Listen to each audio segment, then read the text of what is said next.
जमूरे का कमाल, ये बताएगा दिल का हाल, इसकी आंखों पे पदा है रुमाल। हाँ तो बच्चा लोग जरा ताली बजाइए बड़े जोर से और खेल देखिए बड़े शौक से। हाँ तो जमूरे। उस्ताद एक बार सबको पहचान लिया। एक बार घूम लिया। ये कौन है? ये प्रधान जी है। इनके हाथ में क्या है? इनके हाथ में है छड़ी। शाबाश जमूरे। उस्ताद इनको पहचान लिया। ये कौन है? ये औरत है। औरत है? बूढ़ी है कि जवान? नहीं, दादी अम्मा है। ठीक से देख लिया। यही जानता है? जानता हूँ। कौन है ये? सूद पर रुपया देते हैं, जगदीश प्रसाद नाम है, झूठे बही खाते रखना काम है। जमूरे ऐसे नहीं बोलते, किसी की पोल नहीं खोलते, किसी की ढोल नहीं पीटते। उस्ताद जमूरे मैं जो कुछ कहता हूँ सच कहता हूँ। अच्छा तो इधर आ जा। आ गया। ये कौन है? ये चौधरी का बेटा है। ये चुप क्यों हो गया? सच सच बोल। सच बोला तो चौधरी नाराज हो जाएंगे। चौधरी साहब आप नाराज तो नहीं होंगे? मैं भला क्यों नाराज होने लगा? उस्ताद जमूरे सच कड़वा होता है, सुनोगे? हाँ सुनेंगे, तू बोल। ये लड़का पापी है। चौधरी साहब के घर वालों ने और इसने मार पीट कर घर की लक्ष्मी को, अपनी बहू को घर से निकाल दिया। घर से निकाल दिया? क्यों? एक छोटे से मामूली से रोग के कारण। वो बदनसीब बेकसूर थी। अरे बंद कर रहे बकवास। या तमाशा दिखाने आए हो या झूठ मूठ करके लोगों को बदनाम करने? बेफजूल की तोहमत लगा रहा है। अरे हटियो तो मैं देख लूंगा। अरे बापू रुको। इसे तो मैं देखता हूँ। सिंह जी बस बेटा बस। सच्चाई छुप नहीं सकती बनावट के असूलों से, और खुशबू आ नहीं सकती कभी कागज के फूलों से। गोपाल बेटा, चौधरी का नाराज होना एक तरह से ठीक ही था, लेकिन तमाशे वाले को तमाशा दिखाने के लिए उन्होंने ही तो हामी भरी थी ताऊजी। सो तो है, पर यूं वो लोग अपने। जमूरे ने सच्ची और खरी बात कही थी ताऊजी, और वहाँ पर लोग भी तो। अरे लोगों का क्या है, कौन जाने क्या बात सच है। चौधरी तो कह रहा था कि उसकी बहू मायके गई है, और वो भी अपनी मर्जी से। तमाशे का सारा मजा किरकिरा हो गया। ताऊजी बिना आग के धुआं नहीं उठता है। चौधरी की नाक कट गई है और मुझसे अलग नाराज है वो। आप कहें तो मैं सच्ची बात पता लगाऊं ताऊजी? नहीं बेटा, भीड़ के छत्ते में हाथ डालने की कोशिश मत कर। ये गांव की इज्जत का सवाल है, और अगर ये बात सच है तो ये नारी के सम्मान की बात है। आप घबराइए नहीं, मैं अपने ढंग से सच्ची बात पता लगाने की कोशिश करता हूँ। और फिर चौधरी अब आपका दुश्मन भी तो हो गया। तू भी अपने बाप की तरह हटी है रे। अच्छा ठीक है, पर इस बात का किसी को पता नहीं चलना चाहिए कि तू क्या करने जा रहा है। मैंने उसको कुछ नहीं बताया। नहीं बताया। मैं रहूंगी नहीं, मैं लोग मेरी कितनी इज्जत करते हैं। तो तेरा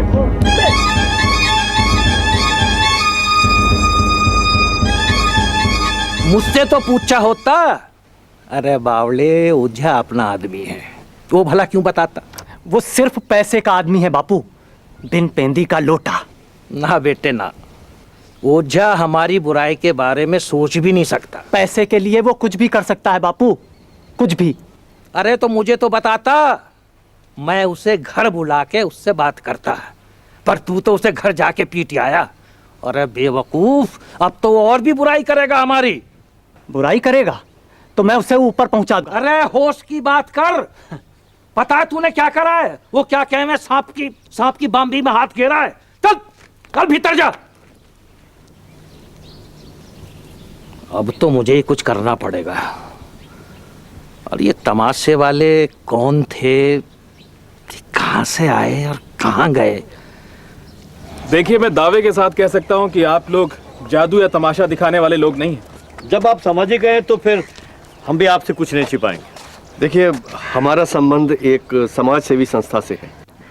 आप लोग ये कैसे कह सकते हैं कि आप लोग चौधरी परिवार पर कीचड़ नहीं उछाल रहे थे बल्कि सच कह रहे थे? हम आपको सबूत पेश कर सकते हैं। जीते जागते सबूत के मुंह से सच्ची बात सुनवा सकते हैं। अरे ये तो भैरवनाथ ओझा का घर है। अभी पता चल जाएगा माजरा क्या है।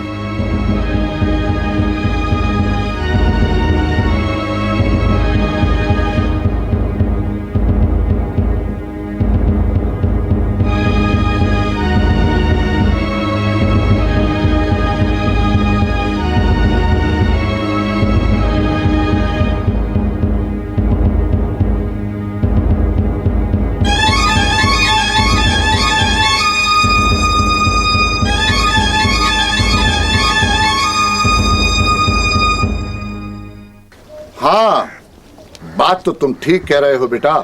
अब तो मैं सारी बात जानकर ही दम लूंगा ताऊ जी। कुछ तो है जिसकी पर्दादारी हो रही है। मैं आज शहर जा रहा हूं, कल लौटूंगा। ठीक है बेटा, आज मैं तुम्हें नहीं रोकूंगा। क्योंकि सच केवल चौधरी जी की बहू ही बता सकती है। जो सच था वो मैं आपको बता चुकी गोपाल भैया, लेकिन आप अब जो कहेंगे मैं वही करूंगी। तुम चौधरी खानदान की बहू हो, तुम्हारा अधिकार मैं तुम्हें वापस दिलवाऊंगा। गोपाल भाई, वो कैसे? एक शर्त है गोपाल भाई, इस बहन के स्वाभिमान पर कोई आंच नहीं आनी चाहिए, नारी के आत्मसम्मान पर कोई चोट नहीं होनी चाहिए। वही तो मैं भी सोच रहा हूं। आप मुझे शाम तक सोचने दीजिए, मैं कोई ना कोई रास्ता अवश्य निकाल लूंगा। आपको इतना यकीन है भैया? हाँ बहन, है। मुझे ताऊ जी से बात करनी चाहिए। देखिए, मैं जो भी कर रहा हूँ सोच समझ कर रहा हूँ, लेकिन आपको मेरी बात पर विश्वास तो है ना ताऊ जी? हाँ बेटा, मुझे तुम्हारी बात पर पूरा विश्वास है, लेकिन छोड़िए ताऊ जी। आप कल सभी गांव वालों को मेरा खेल देखने के लिए बुलाइए, फिर देखिए दूध का दूध हो जाएगा, पानी का पानी। लेकिन गोपाल, हथेली पे सरसों कैसे जमाओगे? अच्छा ठीक है, तुम जानो, मैं कल ही सबको बुलाने का प्रबंध कर देता हूँ। ठीक ठीक है ताऊ जी, आइए। चलो। ठीक है, वो ऐसी बात नहीं है।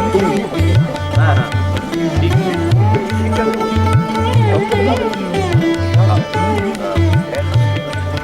शांत हो जाइए भाइयों और बहनों, शांत हो जाइए। अब आपके सामने एक रोचक कथा शुरू होने जा रही है। गोपाल, तुम अपनी कथा शुरू करो।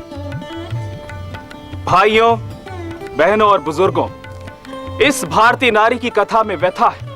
जैसी सतयुग में माता सीता को भोगनी पड़ी थी, वैसी ही एक सत्य कथा मैं आज आपको यहां पर सुनाने जा रहा हूं। यह कथा है झूठे लांछन की, जरा हटकर एक अलग प्रकार की नारी की राम कहानी की, इसी जगत की, जी हां, हमारे इसी गांव की, इस नारी की।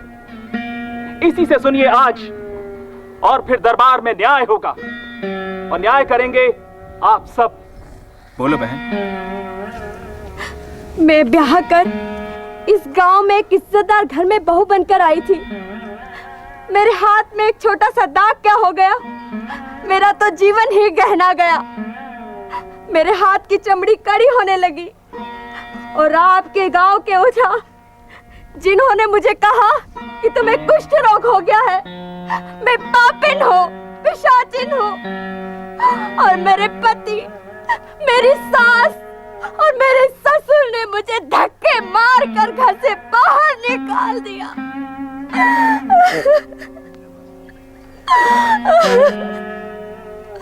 और मैं अपने मायके कष्ट सहती, रोती, बिलखती पहुंची। मेरे पिता मुझे डॉक्टर के पास ले गए, और कुछ ही दिनों में मैं भली चंगी हो गई। और आपके गांव वाले और ये इज्जतदार लोगों ने मुझे। चुप हो जा बेटा, चुप हो जा। सत्य कथा, लक्ष्मी की कथा आगे बढ़ाएंगे डॉक्टर साहब। आइए डॉक्टर साहब। भाइयों, इसके पिता बहुत बुद्धिमान है। वो इसे मेरे पास लेकर आए। उन्होंने इसके रोग को छिपाया नहीं, सही वक्त पर ये मेरे पास आए। दरअसल हमारी परेशानी तब बढ़ती है जब हम अपने रोग को छिपाकर उसका इलाज नहीं करवाते। मैंने इन्हें बताया कि इसका इलाज है और ये शीघ्र ही स्वस्थ हो जाएंगे। ये भ्रम है कि कुष्ठ रोग एक लाइलाज बीमारी है, या छूत का रोग है, या खानदानी रोग है। ये सब गलत बात है, सब झूठ है, बकवास है, बेमानी बातें हैं।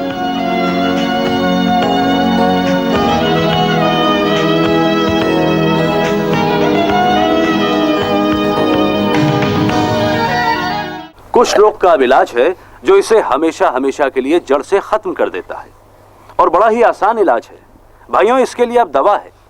देखिए, जब आपको मालूम पड़े कि आपके शरीर में कोई दाग या निशान है, या आपकी चमड़ी सुन्न हो गई है, तो आप घबराइए नहीं, फौरन डॉक्टर के पास आइए। यह कोई दैवीय प्रकोप नहीं है, इसलिए शर्माइए नहीं। इस रोग की दवा है अचूक दवा, MDT यानी मल्टी ड्रग थेरेपी, जो सभी प्राइमरी हेल्थ सेंटर्स और सरकारी अस्पतालों में मुफ्त मिलती है।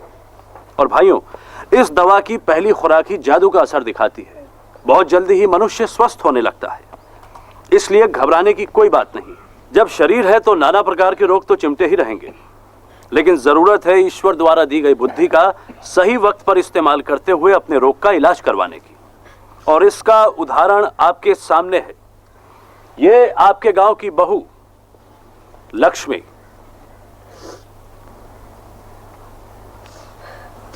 और अब फैसला आपके हाथ में है।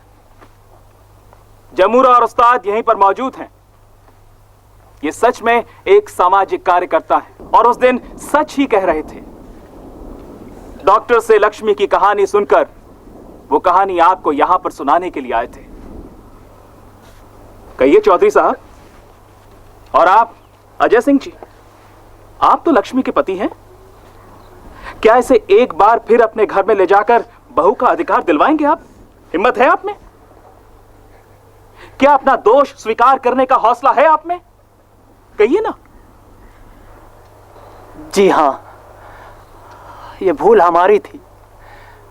मैं आप सबसे क्षमा मांगता हूं, लेकिन इसमें लक्ष्मी का कोई दोष नहीं है।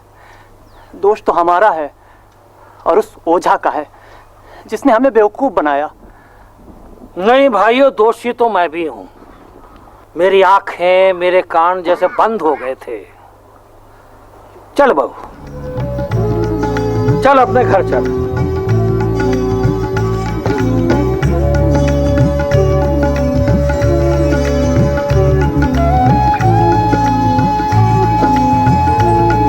चल अपने घर चल।